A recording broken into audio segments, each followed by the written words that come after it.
Hello friends, I am C Vardhaman Nagar from RM institute. आज इस video में जितने भी सीएस एग्जीक्यूटिव के स्टूडेंट हैं उनके लिए सर मैं जीएसटी के पास्ट एग्जाम के क्वेश्चंस की वीडियो लेके आया हूं। इससे पहले मैंने आपके पूरे इनकम टैक्स के चैप्टर्स की वीडियो डाल दी है सर, पास्ट एग्जाम के क्वेश्चन की। वो सर प्लेलिस्ट जाओ और उस प्लेलिस्ट को तो सर पक्का के पक्का सर शेयर कर दो, क्योंकि बहुत सारे स्टूडेंट है जिनको पास्ट एग्जाम के क्वेश्चन अगर सॉल्व किए हुए मिल जाएंगे तो विश्वास करो सर आधा पेपर आपका बन जाएगा, क्योंकि भयानक रिपीट होता है क्वेश्चन। सर जीएसटी में मेरी बात ध्यान से सुनना सर, जीएसटी में हमारे पास 248 या 250 क्वेश्चन है सर अप्रोक्सीमेटली। भयानक क्वेश्चन है जीएसटी में। जीएसटी की पूरी वीडियो में सर एक बार मैं पूरा नहीं बना पाऊंगा। 250 क्वेश्चन एक बार मैं पूरा डालूंगा तो स्टूडेंट भी सरेंडर कर देगा, नहीं देखेगा। तो सर इसको मैं पार्ट पार्ट में डालूंगा। कोशिश ये रहेगी कि 50-50 करके एमसीक्यू डालूं ताकि स्टूडेंट को 50 क्वेश्चन देखना कंफर्टेबल रहे और याद भी रहे। ऐसा नहीं है ना सर देखना है, याद भी तो रखना है सर। आप लोग का पेपर आ रहा है सर, 20 से तो पेपर आ जाता है सीएस वालों का। तो सर अगर आप ध्यान नहीं दोगे तो बहुत लॉस हो जाएगा। तो प्लीज ध्यान दो और इसे फ्रेंड्स तक शेयर करना और लाइक जरूर करना यार। इतनी मेहनत, लास्ट जीएसटी में पहुंच गए सर, इससे पहले पूरा इनकम टैक्स कंप्लीट कर लिए। तो प्लीज इसे फ्रेंड्स तक शेयर करना और लाइक भी करना, ठीक है। चलो स्टार्ट करते हैं, टाइम वेस्ट नहीं करते, ठीक। चलो और चैनल को सब्सक्राइब करके बेल आइकन प्रेस करके रखना, नहीं तो सर जो फर्स्ट पार्ट देखे सेकेंड पार्ट का पता ही नहीं चल रहा है, ठीक। तो ध्यान दो sir, let's start, time waste नहीं करते सर। देखो, Which of the following countries was the first to introduce GST? Sir सबसे पहला कौन था? सबसे पहला अगर आपको याद हो तो हम पढ़ के आए, फ्रांस था सर सबसे पहला जो जीएसटी लाया था। कब लाया था सर? 1962 में लाया था जीएसटी। आगे देखो, all the decision of GST council must have dash majority in order to implement. Sir क्या मेजोरिटी होना चाहिए सर? 3/4 मेजोरिटी होना चाहिए, ये हम पढ़ के आए। आगे बढ़ते देखो, which law will govern the inter state. Inter state, अगर इंटर स्टेट है तो क्या लगता है सर? आईजीएसटी। इंट्रा स्टेट होता है तो सीजीएसटी और एसजीएसटी, याद है ना। और यूनियन टेरिटरी हुआ तो यूजीएसटी। अगले देखो, which of the following has been kept out of the GST levy. मतलब किस पे जीएसटी नहीं लगता? जनरेटर में लगता है, कंप्यूटर में लगता है, ज्वेलरी में लगता है। सर इलेक्ट्रिसिटी में नहीं लगता, क्योंकि इलेक्ट्रिसिटी को गुड्स कंसिडर ही नहीं किया जाता है, तो उस पर जीएसटी की तो बात ही नहीं होती है सर। आया समझ? आगे देखो, फिफ्थ क्वेश्चन। सर बहुत सारे क्वेश्चन है, प्लीज ध्यान दो, आपको बहुत हेल्प होगी एग्जाम में। Abhijit Sen is engage in running a textile showroom at Gangtok Sikkim in order to avail composition scheme under the GST law. इस एग्रीगेट टर्नओवर, पहली बात तो ये बंदा कहाँ का है? सिक्किम का है। और अगर सिक्किम का है और अगर ये कंपोजिशन स्कीम लेना चाहता है तो गुड्स के केस में इसके लिए लिमिट कितनी है सर? याद है 75 लाख। सिक्किम का है, स्टेट याद है, स्पेसिफाइड कैटेगरी स्टेट है, तो लिमिट कितनी होगी? 75 लाख। देखो सर सिंपल।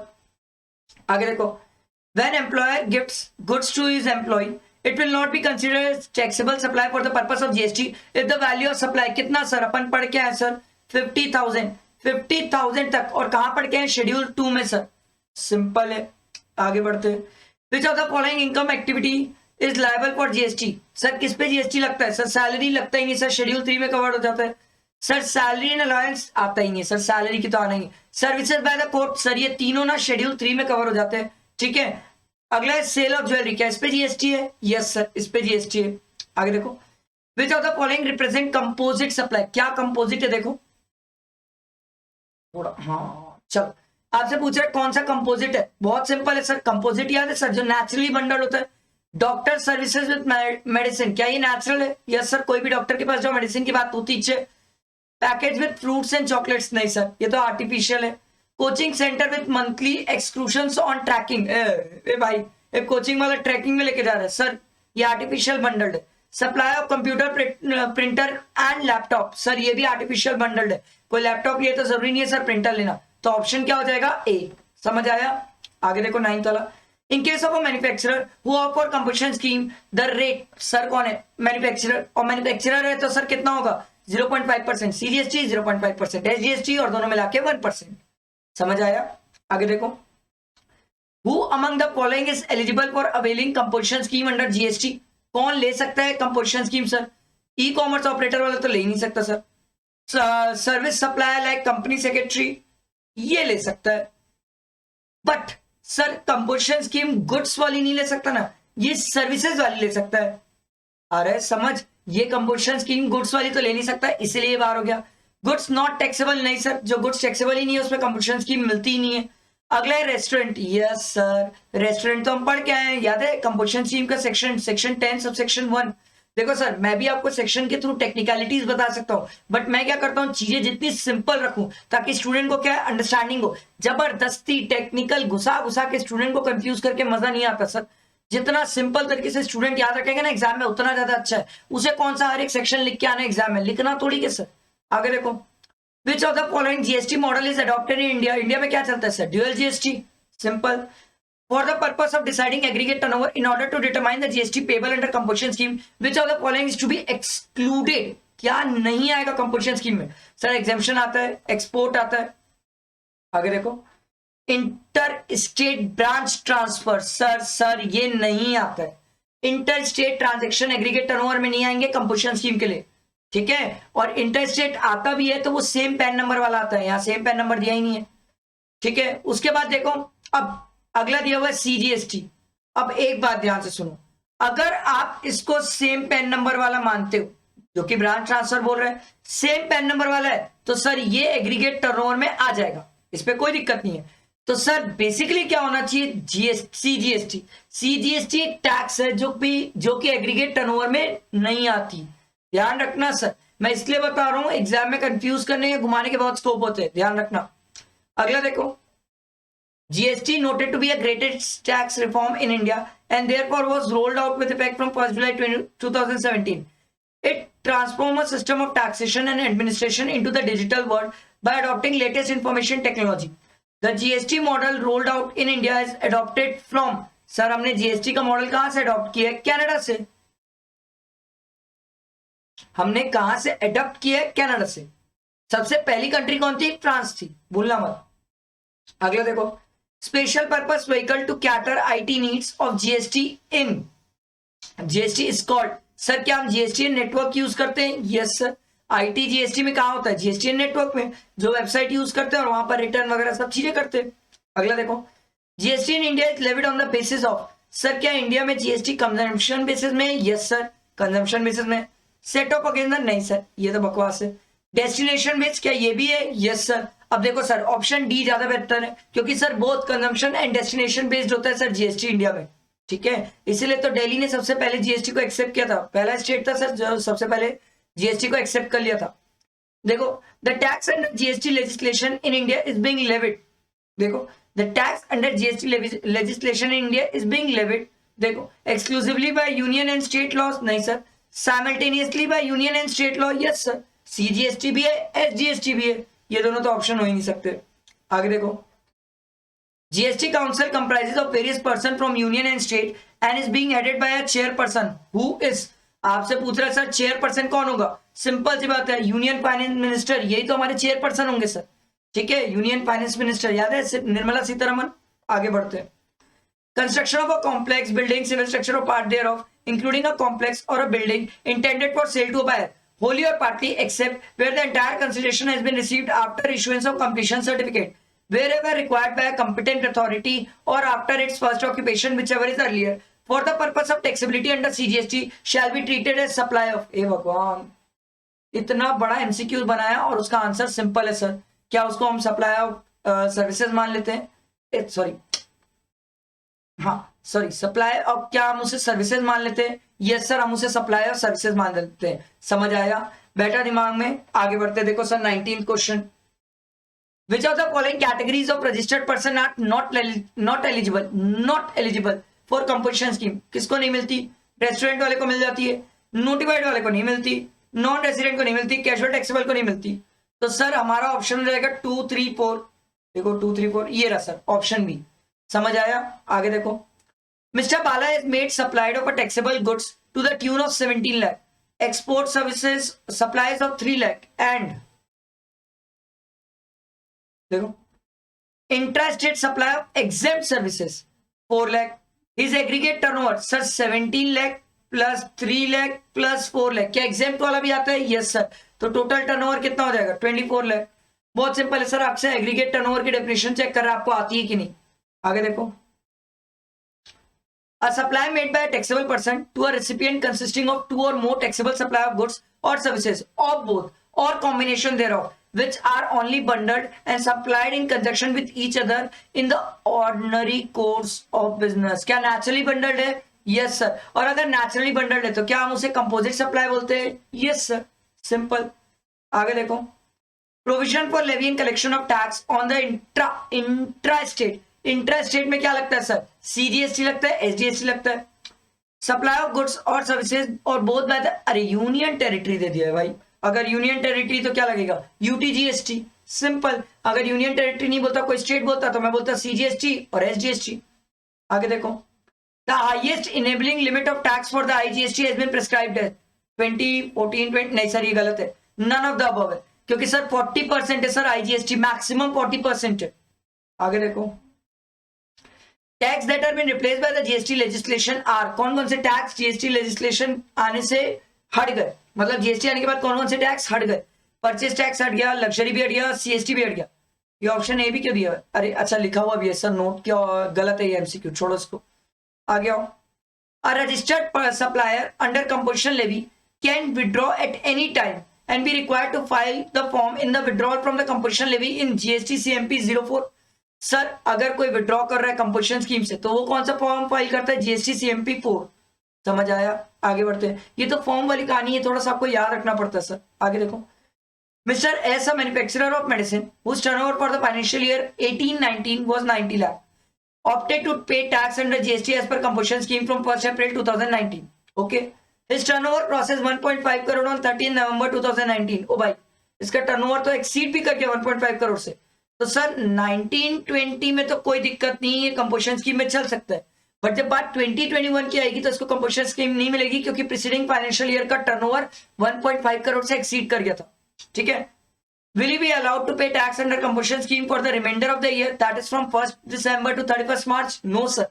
एक बार आपका टर्नओवर एक्सीड कर जाता है, उसके बाद जितना भी ऊपर जाता है उसमें आप नॉर्मल रेट से जीएसटी पे करते हो। तो देखो सर, यह सारा तो ऑप्शन हो ही नहीं सकता। No the option avail shall lapse from the day on with the aggregate turnover during the financial year exceed 1.5 crore, यही ऑप्शन है, सिंपल। आगे देखते हैं, the payment of tax by the e commerce operator who does not have any physical presence in the taxable territory in India be made by, अगर e commerce operator का physical presence नहीं है तो देखो sir, क्या उसको appoint करना पड़ेगा? यस सर, उसको अपॉइंट करना पड़ेगा रिप्रेजेंटेटिव जो इंडिया में उसके बिहाफ में जीएसटी पे करे। पहली लायबिलिटी तो ई कॉमर्स ऑपरेटर की है, वो नहीं देता तो अपने रिप्रेजेंटेटिव के थ्रू देगा। आगे देखो, the GST council for ensuring single interface has distributed the administrative control of the tax payer of certain percentage with central tax administration. Single interface होने के कारण इन्होंने बोला सर कितना परसेंट, तो देखो सर ये थोड़ा सा लिमिट याद करने वाला क्वेश्चन है सर, ये लर्न करने वाला क्वेश्चन है, ये एग्जाम में आपको याद रहे ना रहे, क्योंकि ये सिंगल इंटरफेस वाला है, ये जनरली एग्जाम में बहुत रेयरेस्ट आता है, वो नया नया था तो जीएसटी में आ गया था, अब ये आने के क्वेश्चन चांस कम है सर। आगे देखो, find out from the following who will be the member in GST council on behalf of each of the state. Sir देखो कौन होगा, ये आपसे पूछ रहा है सर कौन होगा आपसे जीएसटी का मेंबर। ठीक है, who will be the member in the GST council on behalf of each of the state. देखो सर कौन होगा, chief minister of the state, home, sir chief minister कैसे हो सकता है सर, होम मिनिस्टर तो वैसे ही बाहर है। Chief secretary of the state, पागल हो क्या? देखो ये वाला option, the ministry in charge of the finance और टैक्सेशन और any other ministry nominated by the state government, क्या यही होता है? यस सर, जो फाइनेंस पे बैठते हैं, जो टैक्स में मिनिस्ट्री बैठती है, वहां के जो लोग होते हैं वही मेंबर बन सकते हैं जीएसटी काउंसिल के। आगे देखो, GST Council is being constituted for making recommendation on various issues relating to policy making, formulation of price principle and implementation of policy relating to CGST Act 2017. It is thus a administrative body, central level body और क्या है? A committee of finance ministry and apex body। क्या ये apex body है? Yes sir, ये एक apex body है जो अपने हिसाब से GST के पूरे rules regulations define कर सकती है sir GST Council। apex word का मतलब याद है ना, सुप्रीम। अगला देखो, exempt supply means supply of any goods or services or both which may be wholly exempt from tax under section 11 or under section 6 of the IGST Act and includes, क्या चीजें आएगी सर? क्या exempt में non taxable भी आता है? Yes sir, ये तीनों चीजें तो बाहर है सर exempt की कैटेगरी से, नॉन टैक्सेबल को भी इंक्लूड करते हैं। ठीक है, तो देखो सर आपसे पूछ रहा है, एक तो नॉन टैक्सेबल आ जाएगा exempt में, ठीक है, जीरो रेटेड तो आएगा नहीं सर। एक मिनट, एक सेकेंड, सॉरी मैंने ये वाला थर्ड वाला नहीं ध्यान दिया था। देखो फर्स्ट नॉन टैक्सेबल तो आ जाएगा, जीरो रेटेड आता नहीं है। Supply having nil rate of tax, क्या ये भी आ जाता है? यस सर, तो सर फर्स्ट और थर्ड हो जाएगा, सिंपल। कंपोजिट तो नहीं आता एग्जाम में, सिंपल है। आगे बढ़ते। The exception to the general rule that normally the supplier of the goods and the services is liable to pay tax on supply, even if does not collect from this customer, that is recipient of supply of goods and services, shall be applicable where there are. आपसे exception पूछ रहा है to the general rule, मतलब reverse charge की बातें कर रहे sir आपसे। आप रिवर्स चार्ज कब एप्लीकेबल होगा ये पूछ रहा है। Supply from an unregistered dealer to a registered dealer, yes sir. Specified services through an e commerce operator, yes sir. तो क्या ऑप्शन ए और बी दोनों हो जाएगा, यस सर। तो अपन का सही आंसर क्या हो जाएगा, सी। आगे देखो। A registered person of Delhi is buying and selling goods only in Delhi and Pondicherry, the applicable rate of C for GST in this case will be state union. Pondicherry भी तो है, जीएसटी सीजीएसटी, थोड़ा गड़बड़ लग रहा है, देखते हैं इसमें लिखा हुआ है सर एमसीक्यू रॉन्गली ड्राफ्टेड, छोड़ दो सर। आप 33 नंबर का एमसीक्यू छोड़ देना सर, कुछ रॉन्गली ड्राफ्टेड है। अगला देखो sir, which of the following goods is not exempt from GST, क्या एग्जेम्प्ट नहीं है ये पूछ रहा है सर। फिश सीड एग्जेम्प्ट है, आइसक्रीम एग्जेम्प्ट नहीं है सर, आइसक्रीम जीएसटी से एग्जेम्प्ट नहीं है सर। वो आइसक्रीम वालों को कंपोजिशन स्कीम नहीं मिलती, पर आइसक्रीम एग्जेम्प्ट नहीं है सर। पापड़ एग्जेम्प्ट है सर, प्लास्टिक बैंगल्स एग्जेम्प्ट है। आगे देखो। Power to declare certain activities transaction as neither supply of goods nor supply of services is given in Schedule 3 negative list. 36 देखो sir. Section 26 of the CGST SGST Act defines aggregate turnover which is being computed on all India basis excluding the taxes. Aggregate turnover shall include all supply made by the taxable person comprising of sir taxable supply होता है, exempt होता है, export होता है, all interstate supply with same PAN number होता है, supply और tax with supply on with tax is levied on reverse charge, ये नहीं होता है sir. Value of all inward supply, ये भी नहीं होता है सर। तो सर हमारे पास ऑप्शन 1 2 3 4 है। एक मिनट, 1 2 3 4 कहां गिरे, ये रहा, ठीक है। आगे देखो। President of India give assent to CGST, IGST, ठीक है, UGST and goods compensation to state act 2017। Sir ये आपसे डेट पूछ रहा है, कब हमारे प्रेसिडेंट ने, देखो यही बोला ना सर, कब हमारे प्रेसिडेंट ने उस चीज पे एसेंट दे दिया था। तो एसेंट उन्होंने कब दिया था सर, 13 अप्रैल 2017। तब तो फर्स्ट सर, तब तो जुलाई में आया है, तब तो जीएसटी आया है सर, ठीक है। आगे देखो। Decision of the GST council will be adopted when it has the support of, sir support कितने का होना चाहिए, अभी तो पढ़ा के लाया था सर। सेम क्वेश्चन, सेम भाई सेम क्वेश्चन है जो अभी अपन करे थे सर। मेजोरिटी, कितनी मेजोरिटी होना चाहिए सर, ये क्वेश्चन का आंसर आप बताएंगे। कारण ये है, मैं इसलिए टिक नहीं करूंगा सेम सेम है, कई बार तो सर आपको सेम होता है तो क्लिक करना चाहिए। अरे सर अभी तो आपसे कहा था डिसीजन वाली कहानी, ठीक है। मैं इस क्वेश्चन पे अभी रुकता हूं, लेट्स सी कितने लोगों को यहाँ पर याद आ जाता है, ठीक है। इसको अभी छोड़ते हैं, 39 में मूव करते हैं, क्योंकि अगर मैं ये नहीं करूंगा तो हर एक स्टूडेंट क्या करेगा पता है, मुझ पे ही पूरा डिपेंडेंट हो जाएगा कि सर तो आंसर टिक कर ही देंगे। आप सोचो। अगला देखो, या रुको बोलोगे तो ये लो, रुक जाता हूं 1 सेकंड, आपके लिए 1 सेकंड में रुक जाऊंगा, बट आपकी ड्यूटी बनती है कि सर आपको देखना है और ध्यान देना है। मैं वेट कर रहा हूं सर। 38 नंबर, 1 मिनट सोचो सर।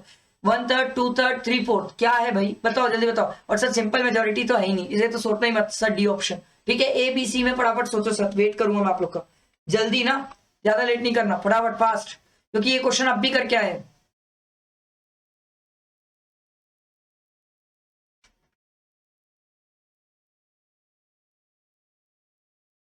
आया याद सर, क्या था 3/4 मेजोरिटी, ये तो करके आए सर, सेम था। चलो आगे बढ़ते हैं। ये रुकने का एक बहाना था, बट इससे मुझे भी थोड़ा सा रिलैक्स मिला क्योंकि मेरा भी गला बैठा हुआ है। चलो देखो।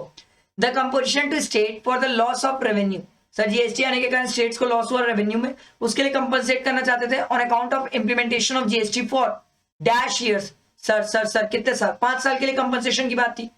When agriculturist registered under GST supplies tobacco leaves to a factory, liability to pay GST on, sir जो बायर है उसके ऊपर है, एग्रीकल्चरिस्ट के ऊपर जीएसटी पे करने की लाइबिलिटी है ही नहीं सर, रिवर्स चार्ज चलता है। आगे देखो। अगला देखो। Composition scheme is not applicable to service provider except the following. किसको नहीं मिलता सर कंपोजिशन स्कीम, सर्विस वाली सर रेस्टोरेंट वाले को नहीं मिलती है, क्योंकि रेस्टोरेंट वाले को तो नॉर्मल कंपोजिशन स्कीम मिलती है जो सेक्शन 10 1 में कवर होती है, और सर्विस वाली याद है 10(2)A में कवर होती है। आगे देखते हैं, when goods are packed and transported with insurance, the supply of goods, packing material, transport,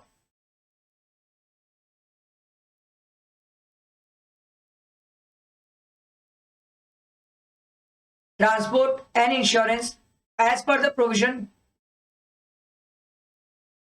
आप लोग ये क्वेश्चन एक सेकंड देखो, एक सेकंड आप लोग ये क्वेश्चन देखो।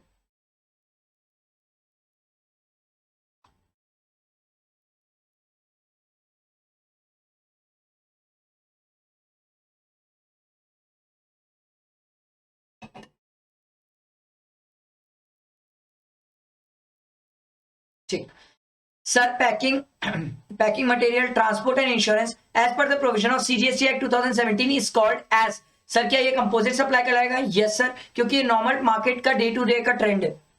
43 देखो, a service shall be a continuous supply service agree to be provided for a continuously. Sir किसी को कंटिन्यूअस सप्लाई कब माना जाता है? सर जब वो 3 मंथ से एक्सीड करे, ठीक है, एक्सीडिंग 3 मंथ्स। आगे देखो, every decision of the GST Council shall be taken at the meeting by the majority of not less than dash of the weighted votes of the member present and voting. The vote of the central government shall have the weightage of central government के vote का weightage and of the total voting cast and the vote of all the states। देखो sir, simple सी बात है, 3/4 से decision लिया जाता है, ये अभी हम पढ़ के आए।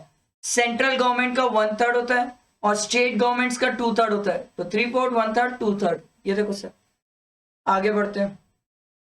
The GST council shall establish a mechanism to educate any dispute. कोई भी डिस्प्यूट अगर होता है तो जीएसटी काउंसिल को एक मैकेनिज्म डेवलप करना चाहिए ताकि वो डिस्प्यूट्स, देखो, relating to any defect in appointment of any person, नहीं सर। Relating to any procedure irregularity, नहीं सर। Between the government of India and one or more state, yes sir, क्योंकि मैकेनिज्म, सर देखो, सीजीएसटी एसजीएसटी होता है तो कई बार मैटर्स हो सकते हैं, डिस्प्यूट हो सकता है, कई स्टेट किसी चीज पे जीएसटी लगाने पे एग्री करे, किसी पे ना करे, तो अगर वो सब डिस्प्यूट्स होते हैं तो सर जीएसटी काउंसिल्स को वो डेवलप करना चाहिए एक mechanism to educate any disputes, कोई डिस्प्यूट्स को, मैटर्स को सॉल्व करने के लिए। ठीक है, अगला देखो, administration and procedural aspect of the GST are to be administrated by the dash which is under the control of the Department of Revenue, Ministry of Finance, Government of India। Sir central board of indirect tax and custom, ये तो नाम भी बदल गया ना sir, पहले ये होता था central board of excise and custom होता था, अभी central board of indirect tax and custom हो गया, नाम भी बदल गया। अगला देखो, GST is a comprehensive tax regime covering both goods and services and to be collected on value added at each stage of the supply chain. GST is thus levied on the basis of, sir अभी तो same question करके आए यार, same है, same composition and destination same तो करके आए। आगे देखो, most of the countries in the world follow a uniform GST, whereas considering a federal nature of the Indian Constitution, model of GST, sir India में dual model चलता है sir, बहुत simple है, क्वेश्चन करके आए। देखो सर, पास exam के questions repeat होते हैं, इसीलिए बोल रहा हूँ सिंसियरली, ईमानदारी से कर लो। Section 7 of the CGST Act 2017 define the term supply, which are further being enumerated in the various schedules as specified in that section। The section that includes certain transactions which are even without the consideration being put constructed as supply। Schedule 1 ही तो पढ़ के आए sir, जहां पर without consideration भी क्या supply माना जाता है। Yes sir. अब देखो इस वीडियो का तो ये लास्ट क्वेश्चन, इसके बाद सर नेक्स्ट वीडियो में अगले 50 क्वेश्चन करेंगे सर। देखो, परमानेंट ट्रांसफर और disposal of goods forming part of the business asset by or under the direction of the person carrying on the business, whether or not for a consideration, as well as transfer of title in goods under an agreement where the property in goods passes at future date or payment of full consideration as per schedule 2 to be treated as, simple है यार, supply of goods है। Permanent transfer और disposal goods बोल रहे ना sir, तो वो क्या कहलाएगा? Supply of goods. समझ आया? ये अपन ने सर 50 क्वेश्चन तक कंप्लीट किया, अब अपन नेक्स्ट वीडियो में 51 से स्टार्ट करेंगे। तो प्लीज चैनल को सब्सक्राइब करना और बेल आइकन प्रेस करना मत भूलना और इसे फ्रेंड्स तक शेयर करो। अच्छी खासी जीएसटी की एक्सटेंसिवली प्रैक्टिस हो जाएगी। ठीक है, चलो, थैंक यू फ्रेंड्स।